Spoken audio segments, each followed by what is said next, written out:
They don't know what the they're doing. Well, I think Israel is a little bit chastened, a little bit humiliated for the first time in public. And I think they're going to... I don't think Israel's humiliated at all. I think they kind of baited Donald Trump into doing this. In fact, the Washington Post had a piece on exactly that this morning. So, of course, like, ceasefires always start off rocky. Almost any ceasefire you've ever had, people go, oh, you know, I thought we had time or whatever. It always starts rocky.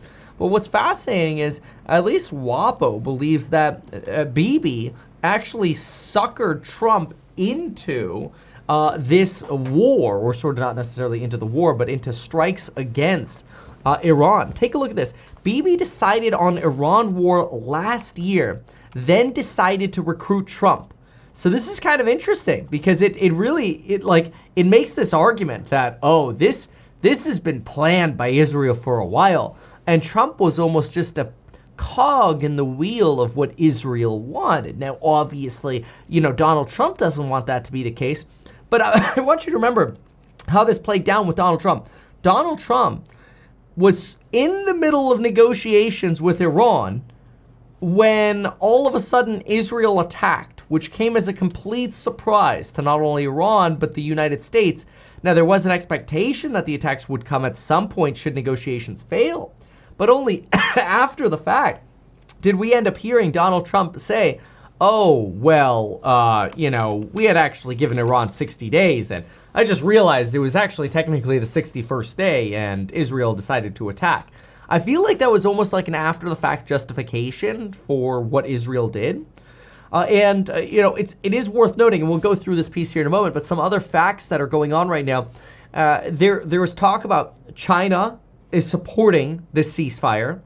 Putin is supporting this ceasefire. Both of these are really important because when you get Putin supporting the ceasefire by calling Trump saying, hey, I'll help you with Iran, it means he's also calling the leadership in Iran going, hey, y'all need to chill out, like the US will dominate you. China's doing the same thing because China wants to be able to buy Iranian oil while doing a deal with Donald Trump on tariffs. Now, so far, the framework of a deal that we have with these 55% tariffs on China is pretty rough. You know, it's at a rough starting point, but it doesn't help if China is deemed to be supporting Iran and Trump is cutting China off of buying cheaper Iranian oil, which now Donald Trump says China's able to go buy Iranian oil again, right? So China wants the ceasefire to hold as well. So when it comes to ceasefire updates, this is important. Now, this morning, Israel did say that Iran violated the ceasefire agreement by, you know, firing another rocket. Tehran is like, we don't know who shot the rocket. Somebody went rogue. Israel turned around and launched fighter jets to take out a radar installation near Tehran, which I'm surprised wasn't already taken out, but whatever.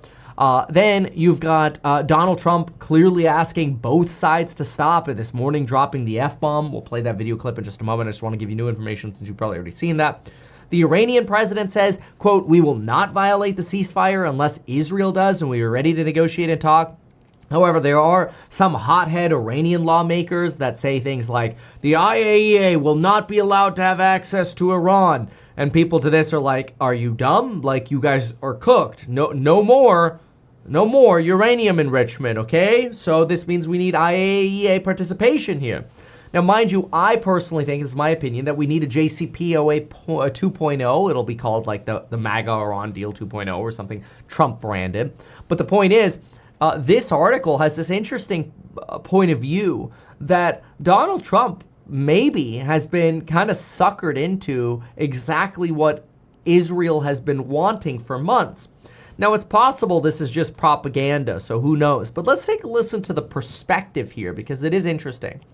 In the fall, long before President Trump embarked on an effort to resolve concerns over Iran's nuclear program, Bibi had already set Israel on the road to war, according to current and former Israeli officials. So in other words, they were already convinced they were going to go to war, according to insiders in Israel. You got this comment over here. Israel's Air Force began systematically taking out defenses in Lebanon, Syria, and Iraq to clear the skies for future bombing runs against Iran. Mind you, Israel purposefully moved into southern Lebanon under the guise of having to push Hezbollah back and have a buffer zone. A lot of people actually now come in and say, no, that was actually just a tool for them to try to wipe out air defenses so that they would have a flight path to get to Iran. Meanwhile, Israeli officials were already pushing preparations to convince Washington, basically, to get Washington to join the conflict, which Trump obviously did with the B-2 bombers over the weekend that we saw. In private conversations, however, senior Israeli government officials said that they had already decided by March, weeks before Bibi met Trump in the Oval Office on April 7th, to strike Iran with or without the United States' participation by June at the latest. So in other words, even though Donald Trump was just now actively negotiating with Iran, Israel was already planning on striking Iran no matter what. And the reasoning was that Iran would have rebuilt its air defenses by the second half of the year. So they wanted to get it done within the first half of the year where they thought they had air superiority.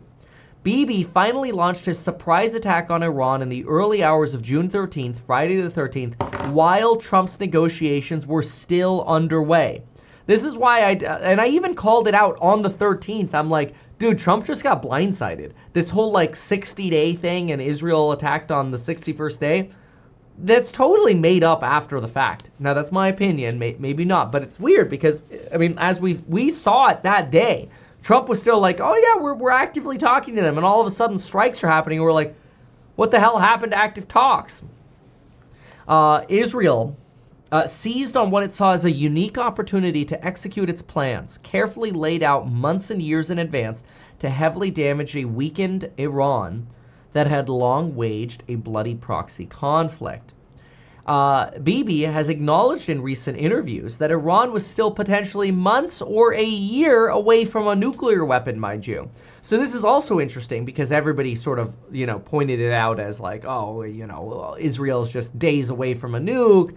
And on the 13th, we were hearing Israeli propaganda that, we're just, 14 days from Iran, or maybe even 7 days from Iran having up to 15 nuclear weapons. Now, part of this is because of the belief that Iran holds about 15 canisters of highly enriched uranium, which could be components in a bomb. Now, whether or not they were actually going to get a bomb together, well, that's what we've been told for decades. U.S. intelligence agencies began picking up late last year on Israeli preparations for an attack and warned Washington policymakers that Israel was likely to strike in the first 6 months of 2025, which did end up happening. Then we see here that Bibi ultimately made the, quote, difficult decision to carry out the operation months ago. It probably wasn't a very difficult decision.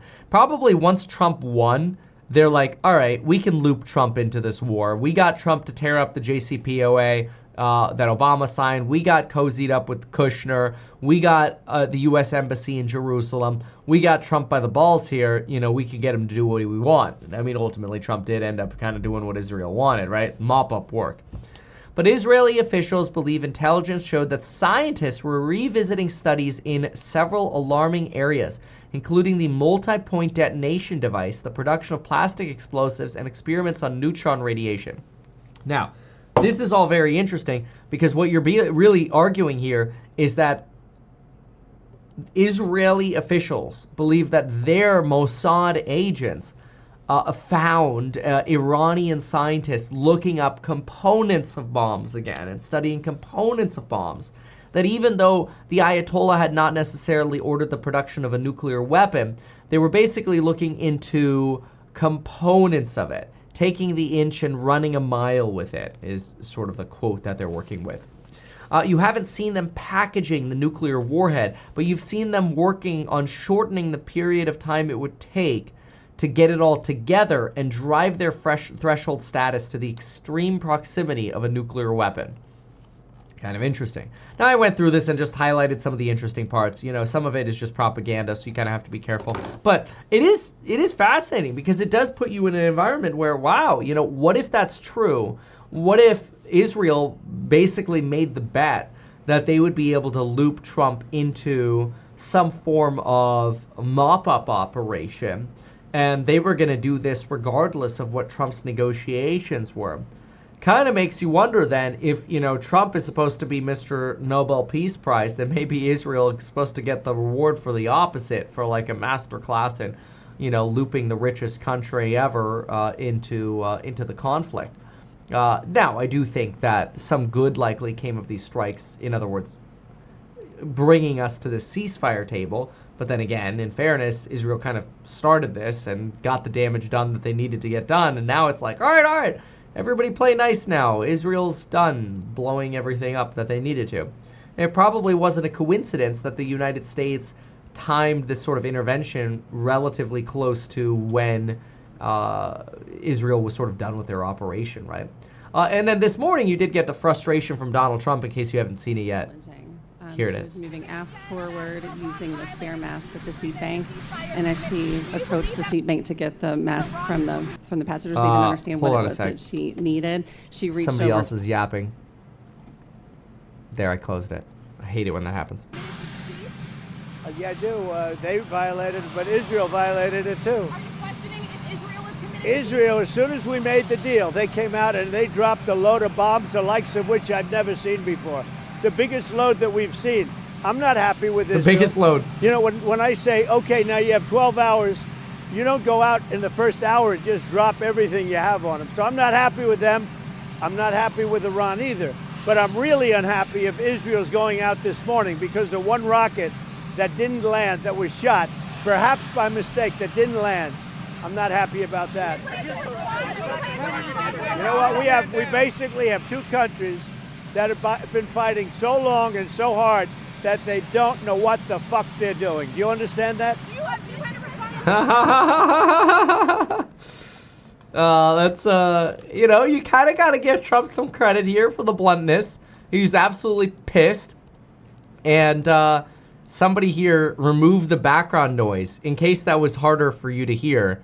They don't know what the fuck they're doing. They don't know what the fuck they're doing. They don't know what...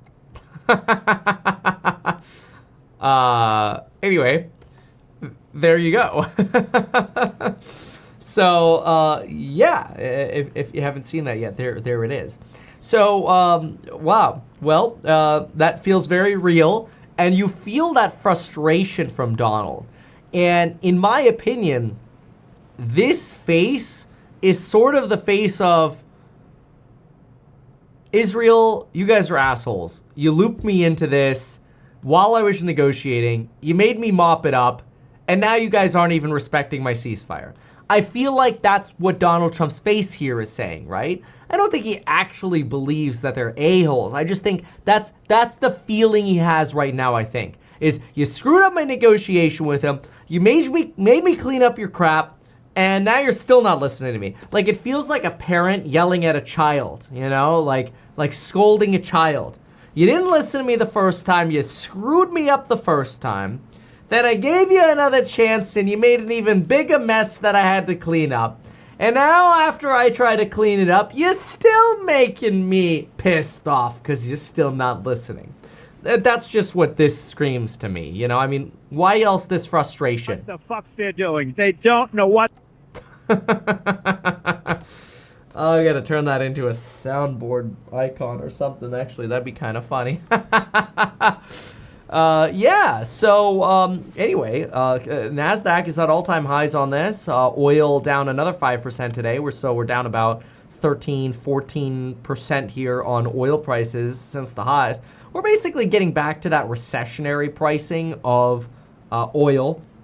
And that's obviously a concern in its own, but it's really a topic for a separate video, so worth paying attention to. But yeah, if you want to see more of my sort of analysis on like when we were going through different scenario cases or potential trades, like some of the trades we were talking about today was be careful, the momentum might be over on Circle, and if it loses 349, we're going down fast.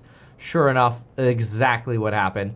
Or, you know, Tesla was up at 357 to 59 this morning, and I'm like, I think the momentum's done for Tesla. You could get a pullback off 347 if we lose it.